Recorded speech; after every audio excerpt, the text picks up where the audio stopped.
సురేష్ బాబు గారు మీకే next. Sir ఇండస్ట్రీలో వన్ ఆఫ్ ది స్టాల్వర్డ్స్ మీరు, and you are most outspoken కూడా. క్వశ్చన్స్ ఏవి కూడా తీసుకోను అని అన్నారు. సార్ బిసైడ్స్ మూవీస్ బయట చాలా జరుగుతుంది. చంద్రబాబు నాయుడు గారు అరెస్ట్ అయ్యారు.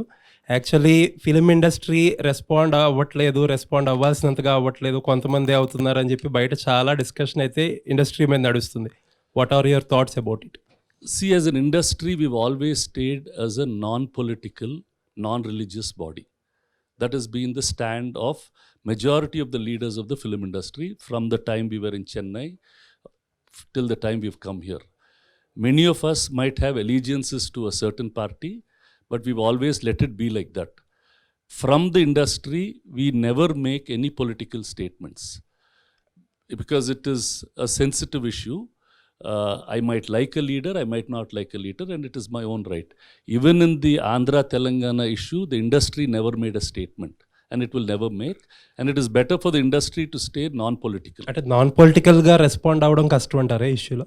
No, we cannot, because there is a story behind every story. So we are not politicians, we are not media, we are just filmmakers who want to make films. There were a lot of people have asked, give some statement. What some statement? Every day then I have to give a statement to everything that happens in this country. So let's keep it like that. At least I prefer to keep the industry a non-political and non-religious trade body. Thank you sir. Thank you. హర్షబ్ ఇప్పుడు cinema గురించి అయితే మనకెందుకు politics అయింది ఏంటమ్మా? చాలా ప్రభుత్వాలు ఉన్నా ఎన్నున్నా Chandrababu Naidu different. Cinema industry అంటే చంద్రబాబు అదే అట్లా ఇప్పటి నుంచి పాతికిపోయింది. ప్లస్ సినిమా ఇండస్ట్రీ ఏం కావాలన్నా చేసిన గొప్ప వ్యక్తి చంద్రబాబు నాయుడు గారు. సో ఆయన గురించి స్పందించలేదనేది ఎక్కువ మంది feeling. See, that could be there. See, I'm saying my father was a Telugu Desam party member. I have worked for the party. Those are different things. Those are individual Suresh Babus. They are not film chamber president or Telugu Producers Council president. As individual Suresh Babu, I can say anything. But as an industry, don't expect anything to happen. And everybody has done well for the Telugu film industry, starting from N.T. Ramarao garu, Channa Reddy garu. Probably the biggest influence that anybody has made for the film industry, according to me, is Channa Reddy garu and N.T. Ramarao garu, who manakenti they brought the industry to Hyderabad. After that, Chandrababu Naidu garu helped. Others have all been, nobody has hurt us so much, that's all. So let's not get into those things. See, the sympathies, whoever has it will always have it. That's something that... సరే, ఈ మధ్యకాలంలో ఎక్కువ మన dubbing సినిమాలు కూడా అగ్ర నిర్మాణ సంస్థలన్నీ డబ్బింగ్ వైపు కొంచెం ఎక్కువ మలుతున్నాయి. ఇప్పుడు రీసెంట్గా ఈ సంవత్సరం బ్లాక్ బస్టర్ హిట్ జైలర్ 3 వారాలైనా 4 వారాలైనా ఎన్ని సినిమాలు వచ్చినా ఇంకా బ్రహ్మాండమైన షేర్ వస్తుంది. అది మీరు సునీల్ గారు అంతా కలిసి చేసి ఉండొచ్చు. అంతకుముందు రజనీకాంత్ సినిమా ప్లస్ వరుసగా ఇప్పుడు చిన్న సినిమాలు కూడా పీపుల్ మీడియా లాంటి సంస్థ కూడా స్ట్రైట్ అగ్ర హీరోలతో సినిమా, అందరు హీరోలతో సినిమా చేస్తూ ఉండి మళ్ళీ ఈ చేయడం అది ఎంతవరకు కరెక్ట్ అనుకుంటున్నా? సినిమా ఇక్కడ మనగడ అంటే ఇక్కడ స్టేట్ సినిమాలు మీరు కూడా తగ్గించేస్తే చేయడం, డబ్బింగ్ సినిమాల మీద ఎక్కువ కాన్సన్ట్రేషన్ చేస్తున్నారు. ఎందుకని? మన సినిమాలు డబ్బింగ్ చేసినప్పుడు ఆనందపడలేదా? బాహుబలిలు అన్ని భాషల్లో డబ్బింగ్ సినిమా, అది ఆనందపడలేదా? This is a free country. You make a film, you show to everybody in the country, show to everybody in the world. Why do want to restrict anything? It's an art form, it has to go everywhere. ఇది ఆగిపోతుంది, అది ఆగిపోతుంది అంటే ఏది ఆగదు. It just keep on going. Baahubali went everywhere, నేను ఏక తీసాను, అన్ని భాషల్లో అమ్ముకున్నాను, అప్పుడు రూల్స్ రావా? Let them make, let all the films come. There is enough appetite for people to see. If they want to see it, they will see it. If they don't want to see it, they won't watch it. As good as that. తమిళ ఇండస్ట్రీలో ఇప్పుడు director association కానీ వీళ్ళందరూ కూడా only తమిళ ఆర్టిస్ట్తో చేయాలని చెప్పి చాలా rules పెడుతున్నారు కదా సార్, దాని గురించి ఏమంటారు? So those are all not going to happen. That's not right. And the industry, see, if you are not going to be an inclusive industry, we are not going to survive in the long run. That's what I feel. You can work. You work with your own family and make a movie. You work with your own friends and make a movie. It's your wish. Don't say you can't do this, you can't do that. That's not right, according to me. Vivek గారు,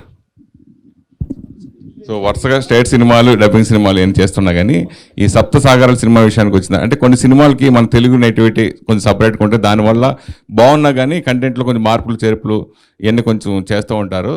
especially ఈ సప్త సాగరాలు దాటి cinema గురించి విషయానికి వస్తే first half super, second half కొంచెం బాగా lag ఎక్కువ ఉందని కన్నడలో కూడా చాలామంది రివ్యూస్ రాశారు, తెలుసుకున్నారు. సో తెలుగు విషయానికి వస్తే ఎలాంటి మార్పులు చేసి ఈ సినిమా విడుదల చేయబోతున్నారంటే? మరి వీళ్ళకి మనకు తెలియదు కదా, మనకు తెలియనవి డైరెక్ట్గా వెళ్తే తెలియదు కదా సార్. లేదు, ఎటువంటి మార్పులు లేదండి, యాజ్ ఇట్ ఈస్ ఉంది, as it is. Hello, Abhilasha from Indian Express. First of all, I watched the movie and I really loved it. It's such a moving film, and thank you so much for giving us this gift of a film. And my question is to Hemant, but Rakshit and Rukmini, you can also answer it. It's a two-part question. First is this, story sounds so simple on paper, but it's so powerful. Like every emotion you can see, it takes you through every emotion. So I'm curious to know, where did that seed of this idea come from for Saptasagara Dacheyallo? And the second question is, you walk into this film thinking it's a love story, but it turns out to be a story about freedom.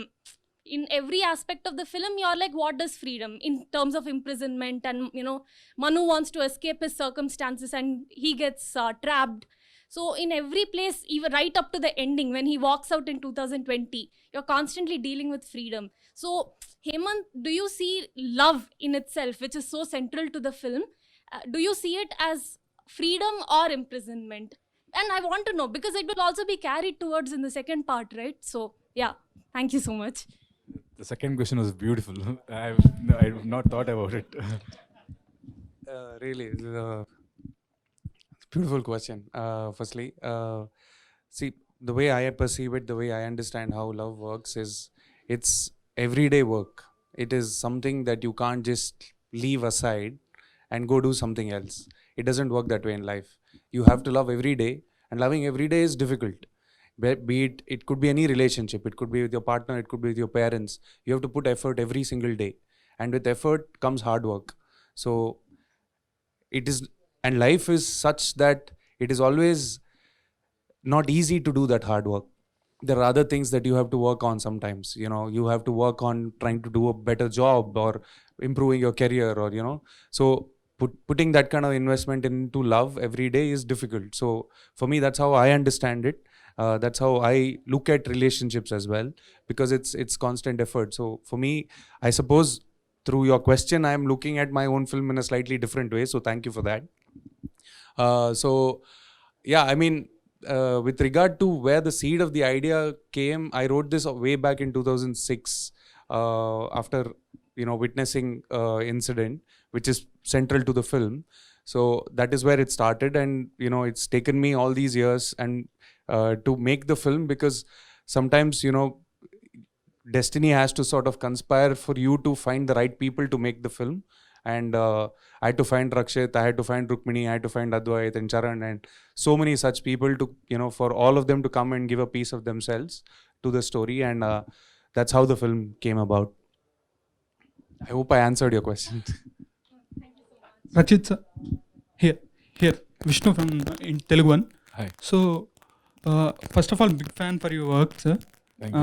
I watched the Saptasagara Dacheyallo in 3 times in theater. That was heart wrenching every time. So my question is to you: you love your culture so much, you love your cinema so much. Where that seed come from? Like I think that's the place where I'm born and brought up, because I've always seen my culture in a very, like, I was always fascinated by it. I think because I come from Udupi, and it's a place where within just the range of 50 to 100 kilometers, you will see like 1,000 things, and 1,000 festivals celebrated in 1,000 different ways, and all these things are very rooted to only that place. Probably the fascination for that, and also I've always loved mythology since my childhood for some reason. So I have watched every mythological film which is available in the market as a kid. And probably once I grew up and I started reading books also, my first option is to what are the new mythological books which has come across. And I love the idea of, there are few mythological books which came, which combine science and, the mythological stories. And that gives you some kind of like, the stories what you have heard, now it starts making sense scientifically. And that's even became, so probably I've grown up like that. Rukmini Vasanth.